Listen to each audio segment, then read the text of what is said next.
Welcome, everyone. Thank you all for joining us today for the Sustainable Communities Working Group.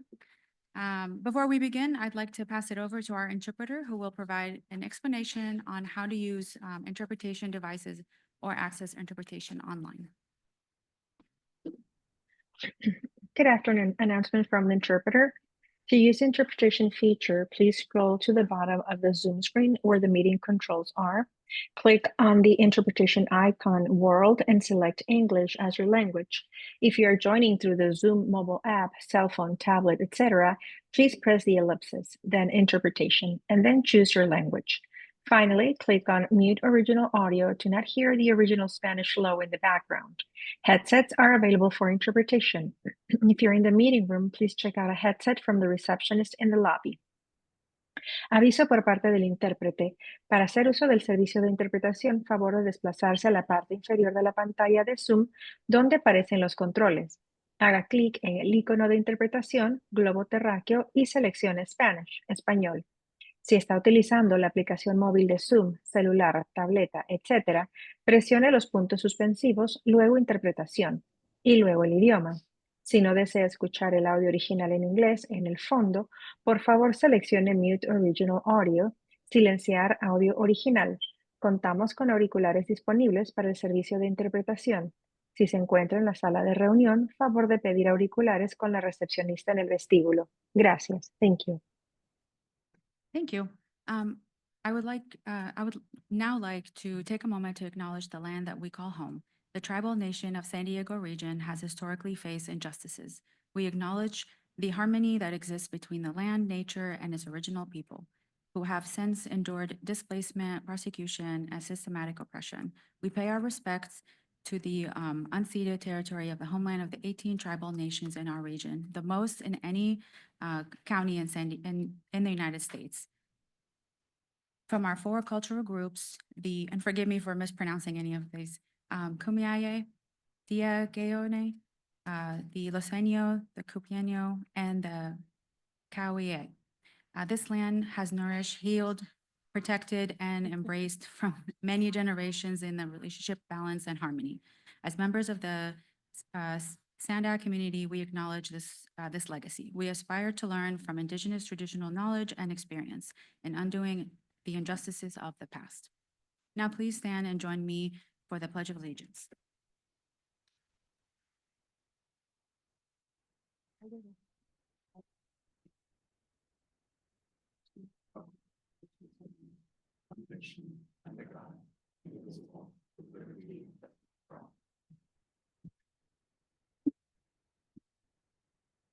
Thank you.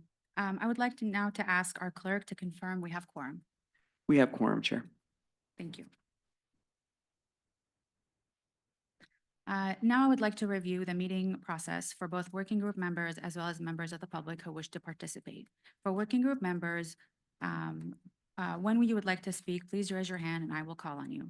Clerk, can you provide a quick reminder on how the public comments will work? Yes, if you are here in person, there are public comment slips on the back table. If you are participating online and would like to make public comment on a specific item, please press the raise hand button and we'll allow you to speak. And then if you are using a phone, press *9 at the start of an item. Thank you. Thank you. Do any of the working group members have any questions before we continue? No, thank you. Now we will move on to item number 1, which is non-agenda public comments. And we will take SANDAG staff and working group member comments first and then go into public comments. So first, just some staff announcements that I will provide. We have actually have a new chair for our Sustainable Communities Working Group. It's going to be Deputy Mayor Tracy Martinez from Del Mar. We are very excited to have her as our chair and working with her. However, she could not make it obviously today. That's why I'm chairing our meeting. And we will send out, Chesley will send out kind of a poll to the team because she does have a conflict during our meeting. So that will be sent out via Chesley and then email. Do any of the working group? And the poll is to determine availability on other days of the week. Thank you. Do any of the working group members have non-agenda comments or announcements to share with the group today? So please raise your hand. No, thank you. And then before we move on to public comments, for our board policy, the amount of time allowed for each verbal public comment is determined based on the number of agenda items, the complexity of these items, and the number of person anticipated to offer the comments. This allows us to hear from as many people as possible and to complete our business while we still have quorum. So based on these factors for today's meeting, each member of the public will be allowed 2 minutes for their comments. So now, do we have any comments from the public, clerk? We have no public comment, Chair. Okay, great. Excuse me. So now we will proceed to approving the consent agenda, which includes item number 2. This is our January 16th meeting minutes. Do we have any comments from the public on item number 2, clerk? We have no public comment, Chair. Okay, thank you. Are there any working group member comments or questions on item number 2? Okay, I see none. Thank you. If not, may I have a motion to approve the consent agenda? I'll move to approve. Okay, thank you, Jesse from Coronado. And a second? Noah Alvey from El Cajon, I'll second. Thank you, Noah. And all in favor, please raise your hand. Okay, any abstain? Oh, Crystal? From Encinitas, thank you. Oh, I'm so sorry. Scott and Solana, okay, thank you. So Joe from Solana Beach and Joe from Vista, thank you. Apologies, I can't see that far. No worries. And I only abstained because I wasn't here at the last. At the last meeting. Okay, And that motion passes with 3 abstentions. perfect, thank you. All right, and then now we will move on to item number 3. I would like to introduce Chesley DeLeon, our regional planner, who will present the proposed Sustainable Communities Working Group 2025 work plan, and that is going to be for discussion.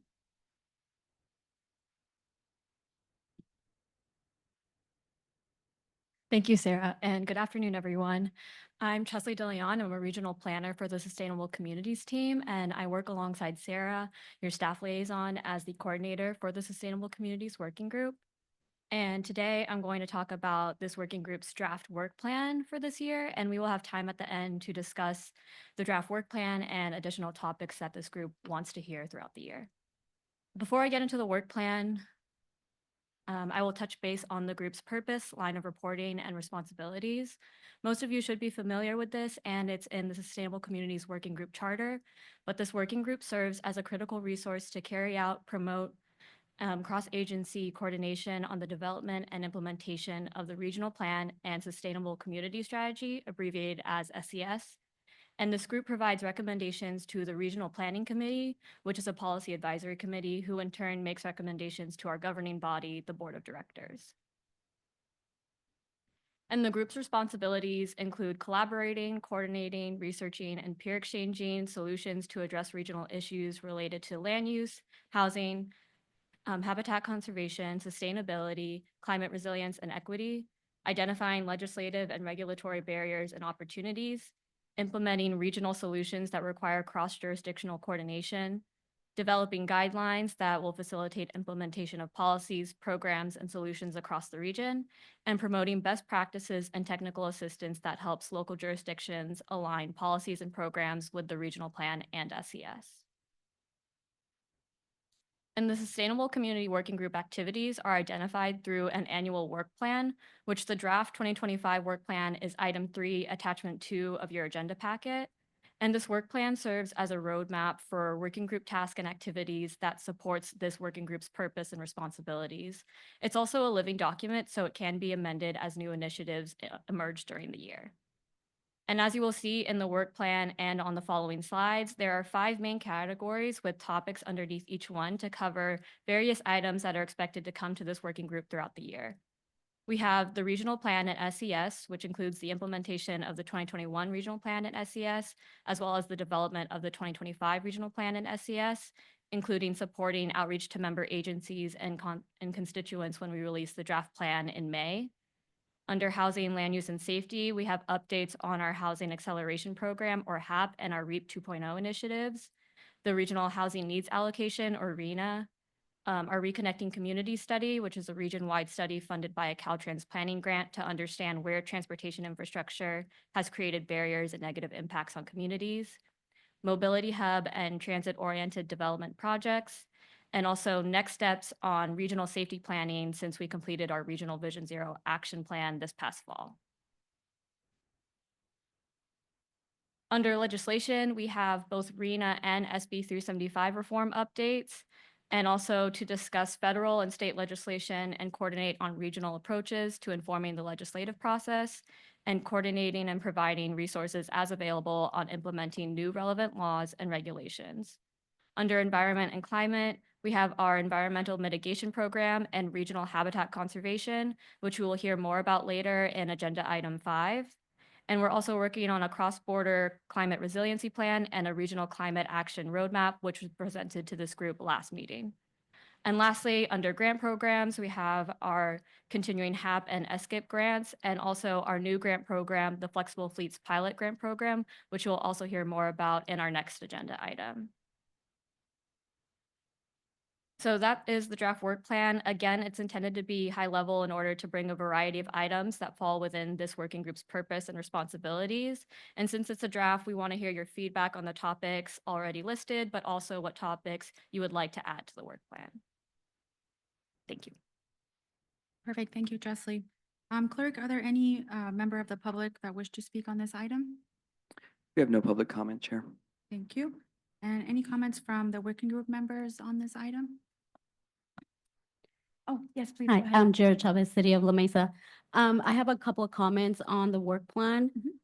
In the first section for regional plan and sustainable community strategy, it kind of talks about what it is and then the actions that's going to be taken. But then on the rest, so housing, land use, and safety, it just lists the items, but it doesn't really specify what the action will be. So a recommendation would be to do a summary, kind of like a paragraph that talks about the actions in the beginning and then list out all the rest of the items. That was all. Thank you. Any other comments? Yes, please go ahead. Robbie from Carlsbad. So I have some ideas. I thought I'd just take the floor since I have it and throw things out to the group. We could have some discussion hopefully about it. So I just wanted to start with some overall statements. I think this working group is a great opportunity for us as member agencies to discuss things of regional importance. It is a critical forum for our region, but it also is a large time commitment. And we know you guys know that, we're all aware of that. And so my goal or our input for the group would be just to be as effective as possible. And so in order to do that, I think if we dig a little bit deeper into why we meet, how often we meet, and then how our input is used, that could really focus our energy. So currently, right now, just in a lot of the meetings that we're in, even though we're a working group, it does not feel like there's much work that's occurring during the meeting. It's more informational sometimes. It's one direction communication. You guys are informing us of a lot, but there's not really an opportunity for us to collaborate on it, much less to make recommendations. And so I believe that we'd be better served if we focused on a fewer number of meetings, really on sort of the core areas of interest for this particular group, which in my particular opinion is really RENA or RENA reform, the regional plan, and then grants. I think that's where we have our best discussion and the things that directly impact us largely as a group.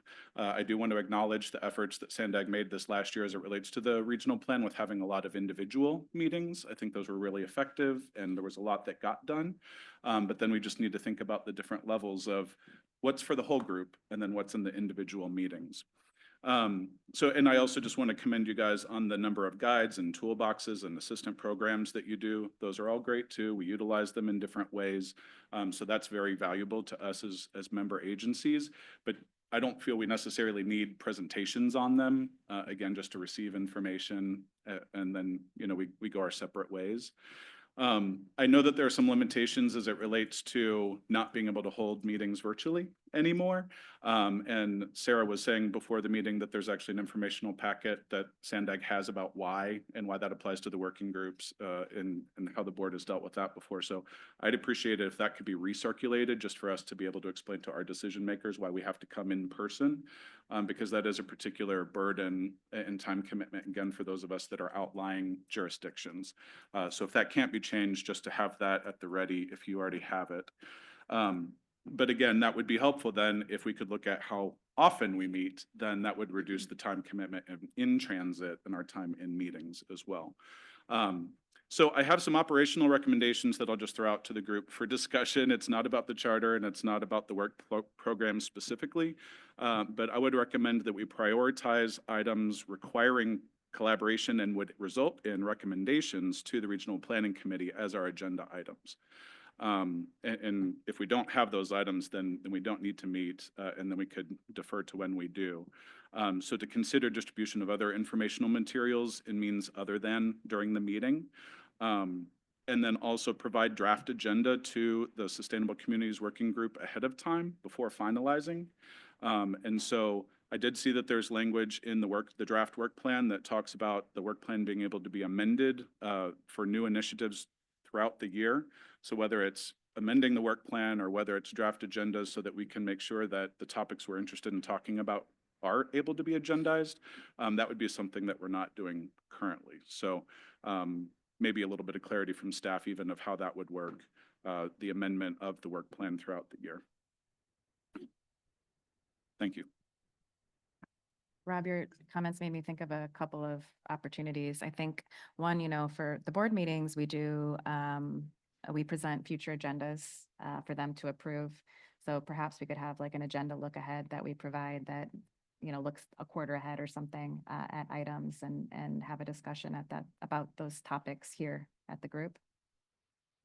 And then because of the Brown Act requirements of meeting in person, maybe we could consider having meetings in different parts of the region occasionally to reduce the burden. So every once in a while having a meeting in North County, and maybe Carlsbad would host that. Or South County or East, so that, nobody's having to drive to central San Diego all of the time, and you could showcase maybe some projects even in your area. So just a few thoughts that I had when you raise those topics. Thank you.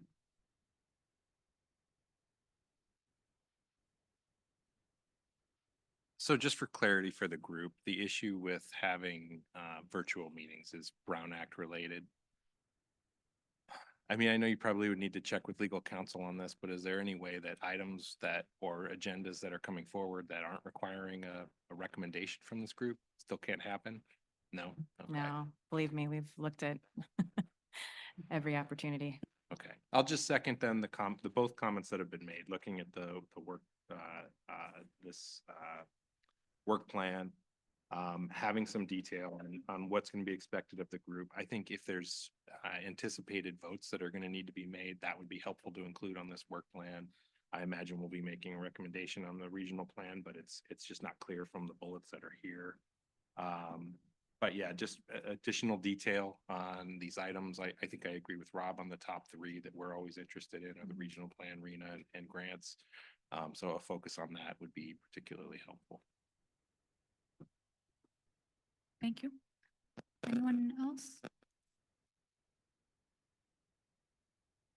Okay. And now we will move on to item number 4.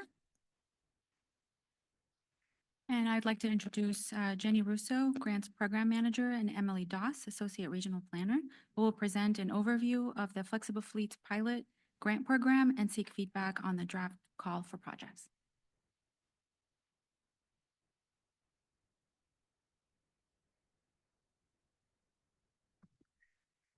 Good afternoon, everyone. Thanks for having us here today. My name is Emily Doss. I'm a regional planner on SANDAG's mobility planning team, and I'm joined here with Jenny Russo, Grants Program Manager, as Sarah introduced. And we are here today to share about the new Flexible Fleet Pilot Grant Program and seek your feedback on the call for projects, eligibility criteria, scoring criteria, and the performance metrics. So I'll start by sharing an overview of what flexible fleets are. They are shared, it's Flexible Fleets is SANDAG's shared mobility program. They're on-demand transportation services that can be used to help people to reach local destinations or connect to high-speed transit. Flexible fleet categories include micromobility, which are small, low-speed vehicles such as e-scooters, bikes or e-bikes, often referred to as scooter share or bike share. Neighborhood electric vehicle shuttles, sorry about that. Neighborhood electric vehicle shuttles are used for short trips. They're a type of microtransit service.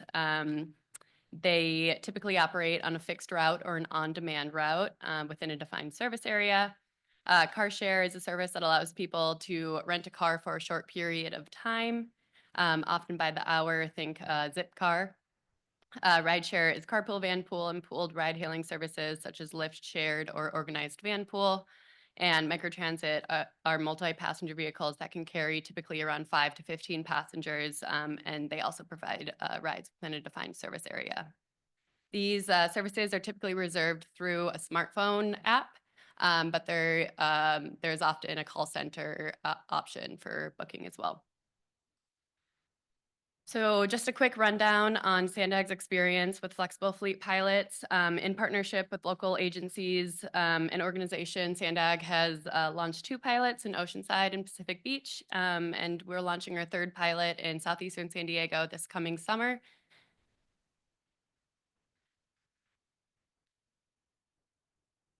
Several flexible fleet microtransit and shuttle programs have been piloted in downtown National City, Coronado, Imperial Beach, Chula Vista, Carlsbad, North Park City Heights, with more pilots underway.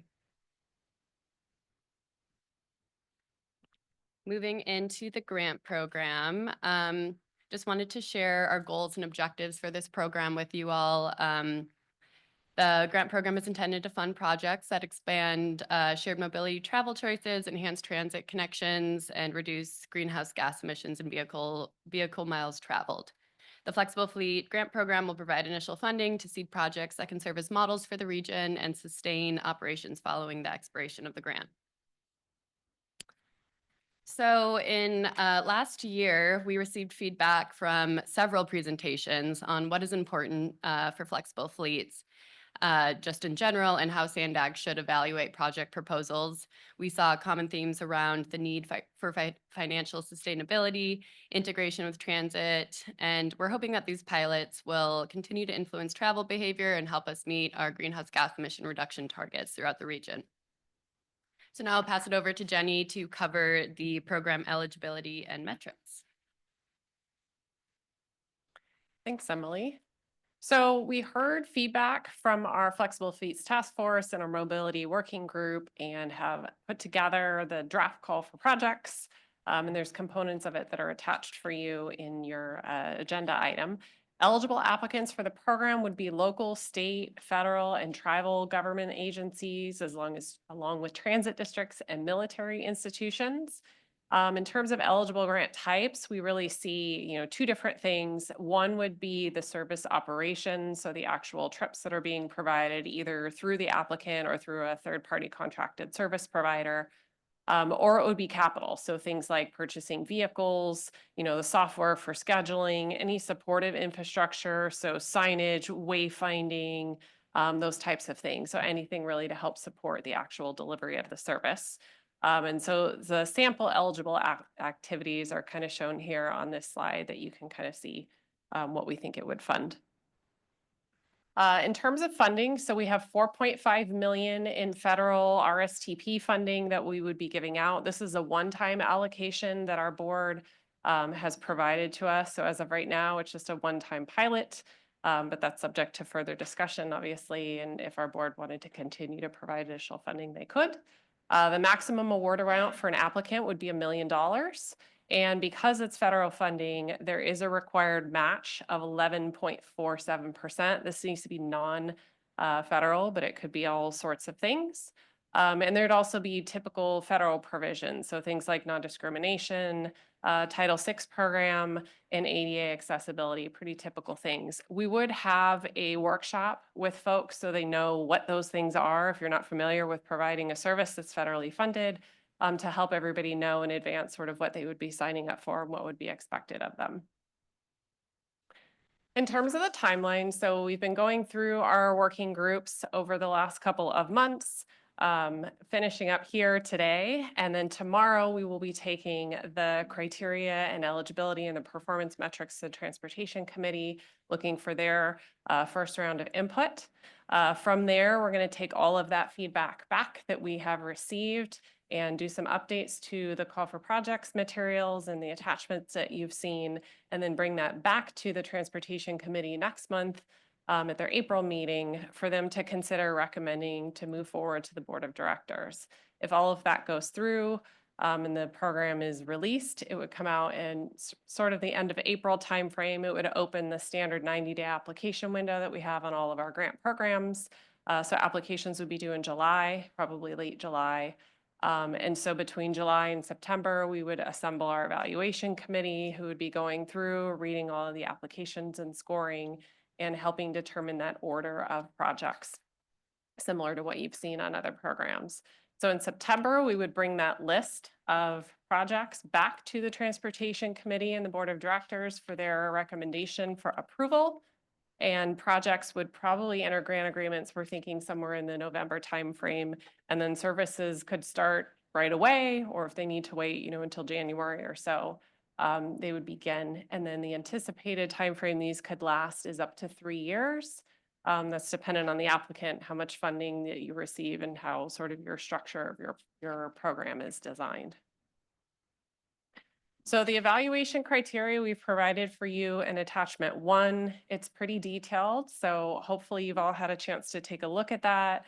What we're looking for today is feedback on that criteria. So is there something that we're missing? Is there something that you think is not clear? That sort of thing. That's what we're looking for today. There's just a high-level summary here shown in this slide. So you can see that the top 3 most heavily weighted criteria are financial sustainability, because as we know, these programs are sometimes difficult to fund with grant dollars. So looking to see what other funding is there to continue that service in the long term beyond when the grant expires. Feasibility, so kind of looking at the service model, how is it going to be delivered? And integration with transit, we've had some questions about this one. So it's looking at 2 things.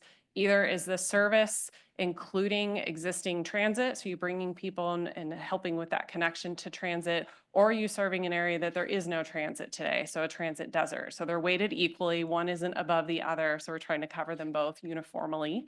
And then rounding out the criteria is equity and accessibility, so making sure that everybody has equal access to the service. The engagement plan, so making sure that the program and the service is meeting the needs of the community, it's community driven, and then you're continuously seeking feedback from the community and making adjustments to the service if it's needed. and then matching funds, which kind of goes along with the financial sustainability. Moving into performance metrics. So all of our grant programs have performance metrics. This helps us understand, what was the funding used for? Was something successful? So there's a whole list of performance metrics for you in attachment 2. They are kind of grouped into the 4 categories that you see on this slide. So measuring things about like the service productivity, as I mentioned, the transit connections or shared rides, looking at community and equity and how is that being served, and then cost effectiveness of the trip. So this is another area, if you've had a chance to look at it, if there's something in there that you think we're missing, or maybe it doesn't seem quite as feasible the way we've sort of scripted it out, please let us know. These are things that would be expected of applicants to report on each of their quarterly reports. So they'll be providing data back to us to say, this is how the service is moving, if it's something you can measure continuously. And at the end of the project, as our standard closeout, is we'll be asking for final metrics that will kind of measure from pre-service to post-service to see how successful was something. So our information is here on this slide. As I mentioned, we're stopping through all the working groups to seek their feedback on the criteria, the performance metrics, really looking to know, are we getting everything right? Is there something that you think we should change or we should take a deeper dive in? Is there something we need just to make a clarification? Maybe what we see seems very clear and it's not. So really looking for your feedback today. And with that, I'll turn it back over to the chair. Perfect. Thank you, Emily and Jenny. Clerk, do we have any public comments on this item? We have no public comment, Chair. Okay, great. Thank you. Any comments from the working groups on this item? Yes, go ahead, Rob. Hi, Rob from Carlsbad. I understand that you presented this to the mobility working group last week, and obviously their input seems like it would be the most informative. Can you summarize for us what input they provided on the criteria?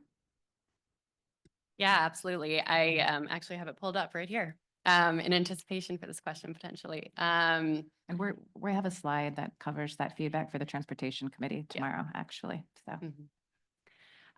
So what we heard from the Mobility Working Group, our presentation was last Thursday. We heard that eligible projects should include existing services and services previously funded by SANDAG.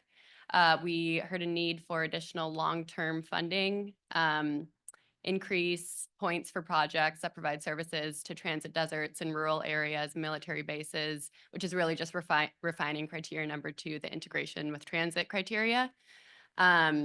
And that was always the intention behind this criteria. As Jenny had mentioned earlier, we just need to kind of fine tune the specifics within the criteria document. We also heard that emphasis on providing services in rural areas that don't have access to existing transit. Thank you. Yes, please go ahead. Yeah, Jesse from the city of Coronado. We would just suggest that cities that have already established a program or at least a pilot program be eligible. I've heard that that's not the case, but that would further some of the evaluation criteria you're looking at related to feasibility, stable future funding and matching funds, marketing and feedback. Go ahead, please. Carlos from National City. I second Jesse's point. I think we have an existing program. We're into year 3 of the program. It's about half of National City. We've been very successful with use, but as we ramp it up or consider ramping it up, we're considering a cost-sharing model into the future. And part of that is also expanding our service area and our times and our capacity within the current service area. So I think that for overall sustainability, we, as the current provider of services, that it would be very helpful to have this grant to be able to create a stronger program that then we can further sustain. Thank you both. Anyone else? Yes, go ahead.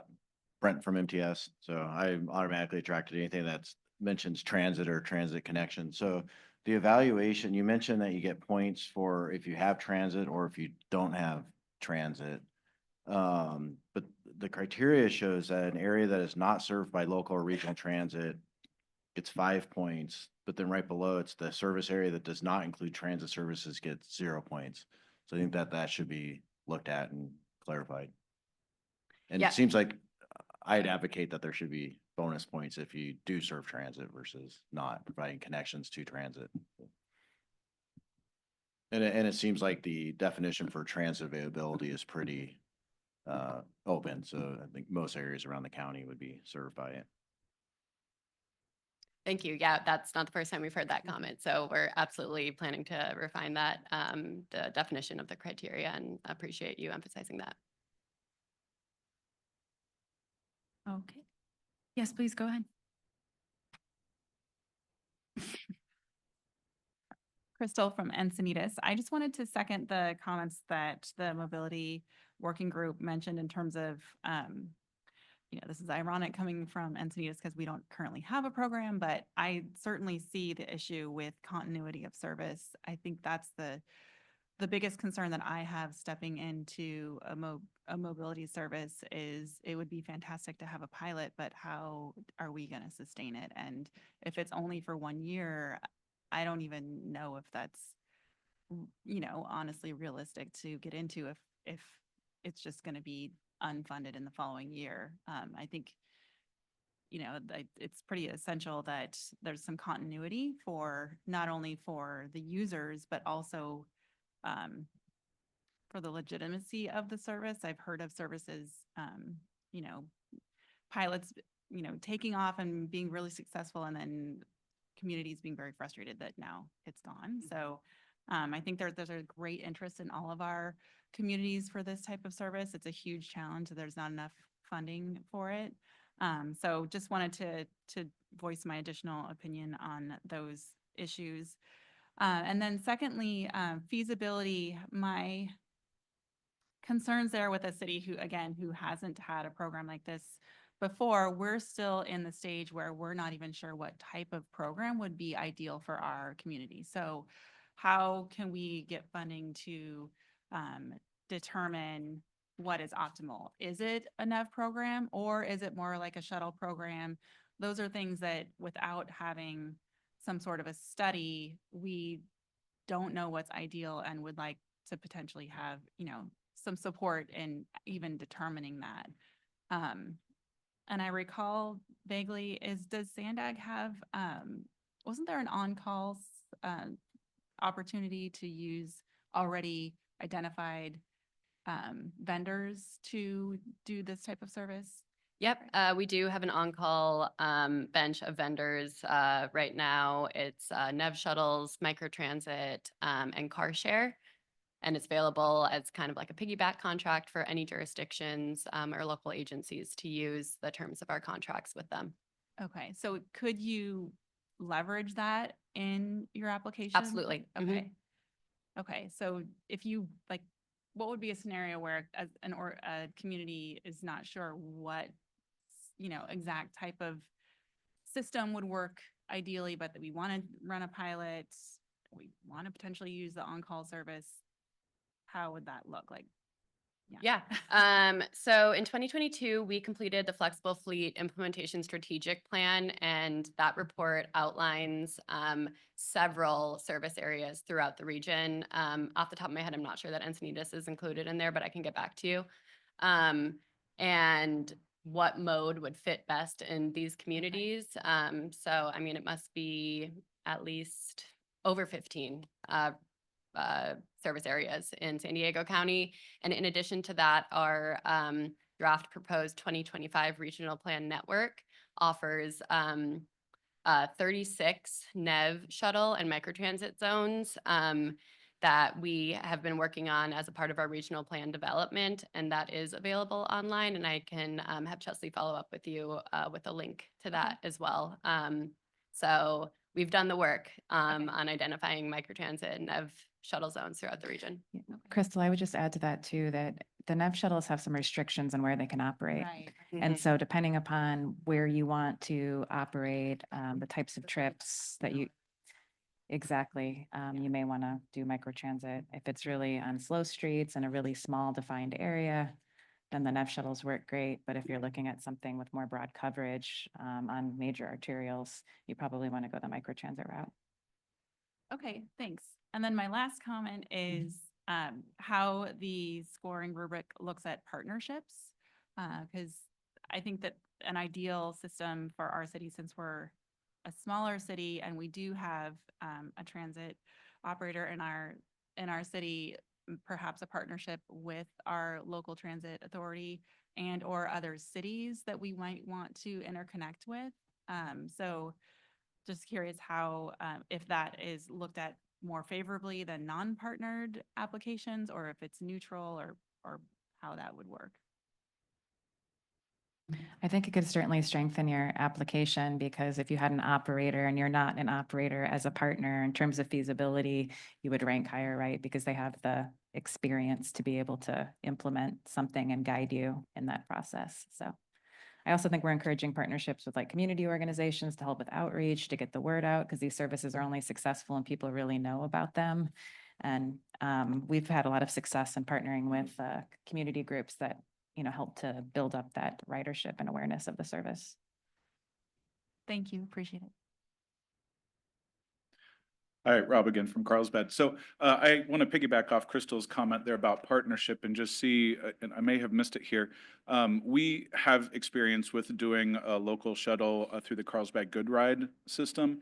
And sadly, I don't know if it's still operating or not. It was a pilot for a while, but in partnership with our business community. They were the ones who were running it, the business association. So is there an allowance for that? Is there a benefit other than just feasibility points? Is there something where if there is a local partner that would cause an application to score higher on the partnership side?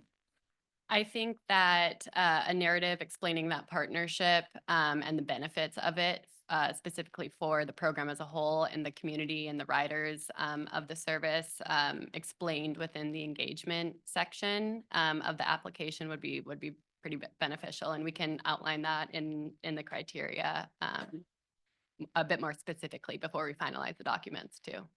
Sure. I think we have experience with the Carlsbad Connector being connected with the TDM program and the employers, and a lot of additional ridership as a result of that as well. So I think you're right on with the partnership piece.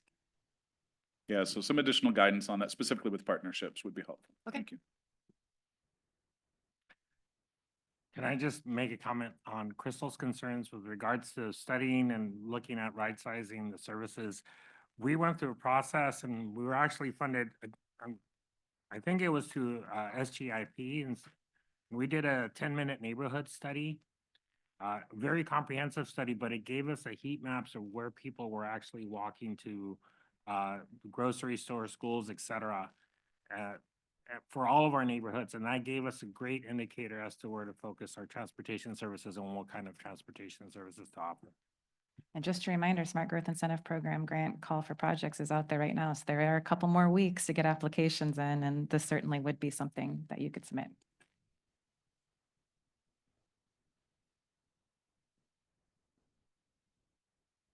Thank you. Seth with the City of San Diego. Is there maybe a bundle of points here that could be used if your pilot program were providing better access to job centers?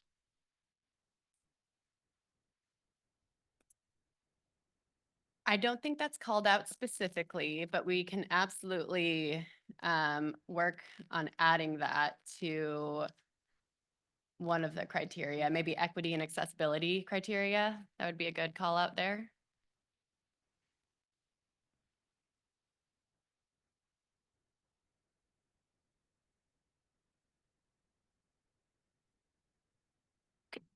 Excuse me, any last comments before we move on to our next item? Okay, thank you, team. Thank you. Okay, our last item, item number 5, I'd like to introduce Kim Smith, Senior Regional Planner, who will present an update on the key achievements of the Transnet Environmental Mitigation Program with a focus on work completed in fiscal year 2024, including efforts made to identify the needs and opportunities for conservation in the San Diego region. Go ahead, Kim. No, that one's on. There we go. Good afternoon, and thank you, Sarah. Again, my name is Kim Smith. I'm a senior regional planner here with SANDAG. I manage our Transnet Environmental Mitigation Program and really work on things that have to do with habitat conservation in the region. So today I will share with you highlights from our 2024 for the Transnet EMP program. I will cover some of the challenges we are facing and finally what's next for habitat conservation in our region. So just as a reminder, the Environmental Mitigation Program is part of the Transnet extension, the half-cent sales tax approved by voters back in 2004. The goal of the EMP is to promote the advanced acquisition of habitats in order to mitigate our transportation project impacts. It does this by acquiring and managing large areas of lands with native habitats early in advance of our transportation projects that need mitigation. It also provides funding for regional conservation purposes, including land acquisition, management, and monitoring to implement our regional habitat conservation plans. It has served as our national model for other agencies, including Caltrans and Orange County Transportation Authority for advanced mitigation. Since 1991, the region has successfully approved 2 sub-regional habitat conservation plans, or HCPs, the Multiple Species Conservation Program in 1997, and that's shown in the green hatched area on your slide, followed by the Multiple Habitat Conservation Program shown in blue. 2 additional plans for the northern and eastern portions of the county are still pending. The goal of these plans is to protect multiple species of conservation concern and their habitats while allowing for planned development and economic growth. SANDAG has been instrumental in helping to develop these plans and has supported the local, state, and federal entities in their implementation by targeting key acquisition areas for conservation and providing that gap funding for the regional coordination of our land management and biological monitoring. So what has the EMP contributed since the inception of the program? Well, the list is pretty long. I'll just go over some key items. We've helped to preserve over 9,000 acres of land with our regional partners. That is 164 million in open space investments with about over 33 million leveraged from our conservation partners. We've awarded 136 land management grants totaling 18.8 million, benefiting over 71 species of rare plant and animals, in addition to contributing over 64 million to regional management and monitoring since the inception of the EMP. We continue to provide the science-based collaboration and coordination with over 150 partner organizations, and each year we've been adding to that number. In addition, we've secured mitigation for over 3/4 of our Transnet early action projects, and we've banked over 300 acres of habitat that can be used for local and regional transportation projects. So now moving on to our 2024 highlights. So wanted to highlight this project, the San Dieguito Lagoon Restoration Project. It's near and dear to my heart. I started planning this project 12 to 15 years ago. So it was great to see it from the planning stage all the way through to construction and completion. So this is one of our large restoration projects funded by the EMP. The other one is our San Elijo Lagoon Restoration Project that's a little bit further up the coast. It is located east of I-5, just east of the Del Mar Fairgrounds, and it complements completed restoration work that was done in 2012 by Southern California Edison. It consists of creating 84 acres of coastal wetland, and it's serving as mitigation for our larger I-5 North Coast Corridor program. It's also mitigation for the City of San Diego's El Camino Real Bridge project and the San Diego River Park JPA's Coast to Crest Trail. It also includes 1 mile of new trail paralleling El Camino Real. And if you haven't had the opportunity to visit it yet, you can park at the Dust Devil staging area and walk to get over to the trail. It's a great trail that overlooks the new wetland and a great area for bird watching. So as mentioned, so after 15 years of planning, design, and construction, the project was completed and open to the public in September of this past year. The slide above shows our ribbon cutting ceremony, and I just want to highlight that it would not be possible without the collaboration and coordination of many entities. including Caltrans, who implemented the project, the San Diego River Park JPA, the City of San Diego, Southern California Edison, 22nd Ag District, and SDG&E. And so we're now beginning the 10-year monitoring of the wetlands, and in the future, we will be turning it over to the San Diego River Park JPA to manage in perpetuity as part of their overall park master plan. So as mentioned previously, we have a very successful land management grant program that assists our land managers with the protection of rare species and their habitats. I'm going to highlight two of the projects that were just completed this past year from our 10th cycle. The first one's the Annie's Canyon Trail Enhancement Project. This project aimed to address threats to the San Elijo Ecological Preserve by off-trail use and non-native species. The project installed fencing and implemented erosion control measures, controlled 2 acres of invasive species, restored native habitat, and installed some interpretive signs. And then moving down to South County, this is the Otay Ranch Preserve Enhancement Project implemented by the County of San Diego. This project restored 1/2 acre of native coastal sage scrub habitat in addition to hydroseeding with locally sourced dot seed plantain or plantago, which is what's shown on the screen, which is the host plant for the federally endangered Kino checker spot butterfly. So another big part of the EMP program is to provide research to better inform land managers about best management and monitoring practices for rare species and their habitats. These species up here wanted to highlight that the work that we do through the San Diego Management and Monitoring Program, our regional entity, and what other regional partners have done with these 4 species. These 4 species are either have just shown up as candidates for listing under the California Endangered Species Act and/or they are at risk of extinction. So for the mountain lion, we have done a lot of work looking at barriers for wildlife movement across our transportation systems. For the Hermes copper butterfly, we continue to fund annual surveys to understand the population status in light of ongoing threats from drought and fire. We're looking in the future translocation as an option in addition to funding nurseries for its host plant, the spiny redberry.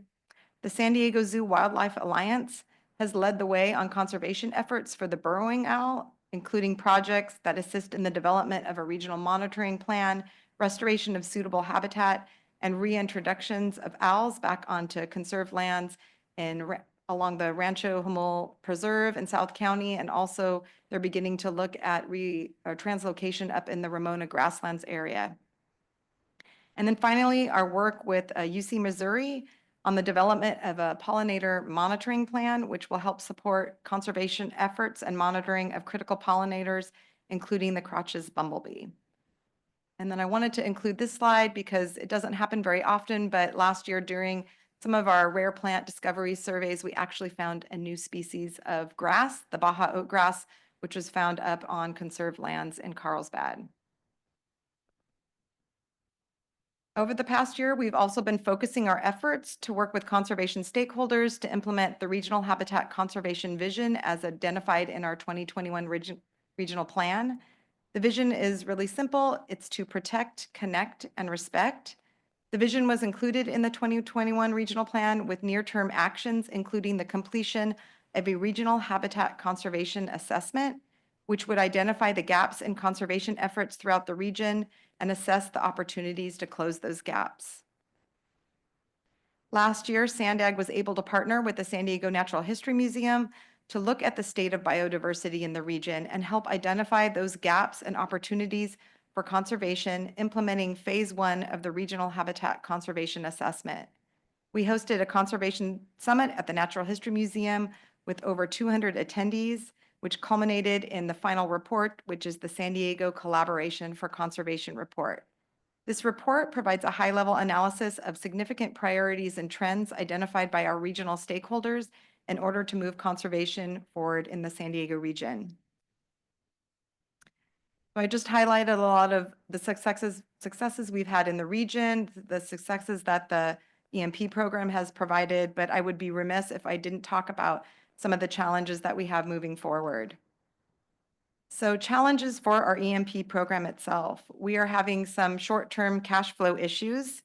At the beginning of our program, to get the EMP kind of kickstarted, we bonded against the program and in addition to borrowing funds from our major corridor projects. Well, now it's time for repayment, where our EMP program won't be in the positive until 2036. In addition, we just completed those two large lagoon restoration projects that cost over 200 million combined. And even though this has allowed many projects like the I-5 North Coast Corridor to move forward, it has affected our cash flow in the short term. Endowments for properties acquired for mitigation, permit requirements for our transportation projects obligated the EMP to provide endowments for the management of many of our mitigation sites in perpetuity. And currently, our program does not have the funding to cover these obligations. And then finally, future funding for the San Diego Management and Monitoring Program, which is our regional management and monitoring entity. SANDAG allocates $4 million annually in funding for regional management and monitoring, and this funding is only guaranteed through 2029, where again, we will see a short-term cash flow issue until a permanent regional funding source is secured. In addition to those funding shortfalls, the region still faces considerable challenges from threats. Climate change is exacerbating things such as more large wildfires, flooding, and drought, in addition to the increase in new invasive species and the increase in unmanaged human use of habitat lands. We're seeing more encampments, more dumping, and more off-road access. Other challenges include, again, the absence of a permanent regional funding source as we envisioned by the habitat conservation plans, in addition to a lack of public awareness and education. So really asking the question, why should we care and what can we do about it? And a political champion. So what is next for habitat conservation and what is SANDAG doing about it? As mentioned previously, the 2021 regional plan details the need for a regional habitat conservation needs assessment. Phase 1 was completed with the release of the Collaboration for Conservation report. This is just a first step to understand the current challenges and priorities of our region. Now we're moving into phase 2 of the assessment, which will identify the region's needs specifically for acquisition, management, and monitoring. We will be working over the next 6 months with our local jurisdictions, our resource agencies, and land managers to further identify those needs and gaps for those 3: acquisition, management, and monitoring. By identifying various levels of investment and strategies in this needs assessment, SANDAG will then be able to put into dollars the funding needed to move conservation forward in this region. We anticipate that the assessment will be finished in the fall of this year. So just wanted to make everybody aware that be on the lookout for a request for future collaboration. We'll be coming out with a survey for land managers and then meetings with some of your staff to really find out, for those of you that have habitat conservation plans that you're implementing, and for those of you that may be interested in, moving forward to develop those, we will be looking to hear back from your staff on, what are your needs, what are your challenges, what has the EMP helped, help facilitate? Have we helped facilitate that coordination? Have you used our successful land management grant program? What can SANDAG help you with in the future?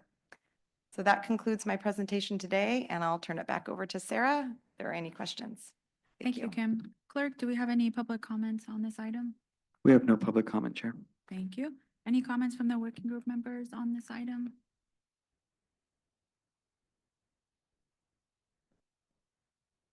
Okay, go ahead, I Chris. don't have any comments on this actually, but before we adjourn, I just wanted to loop back to the work plan.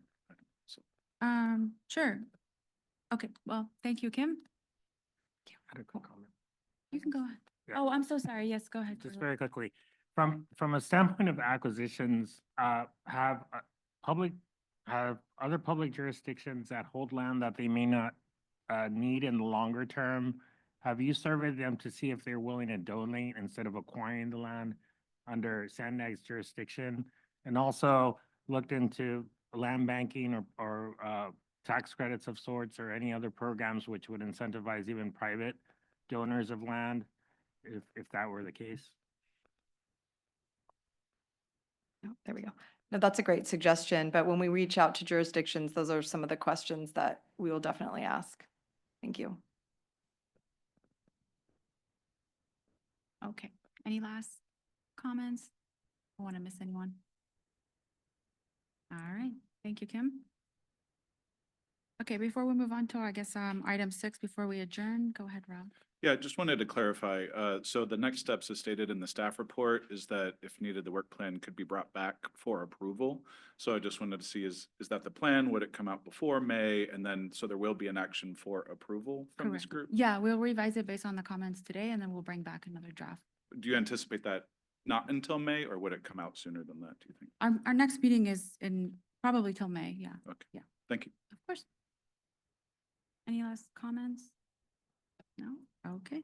Our next Sustainable Communities Working Group meeting is scheduled for May 15th from 1:30 to 3:30. And with that, we adjourn the meeting. Thank you.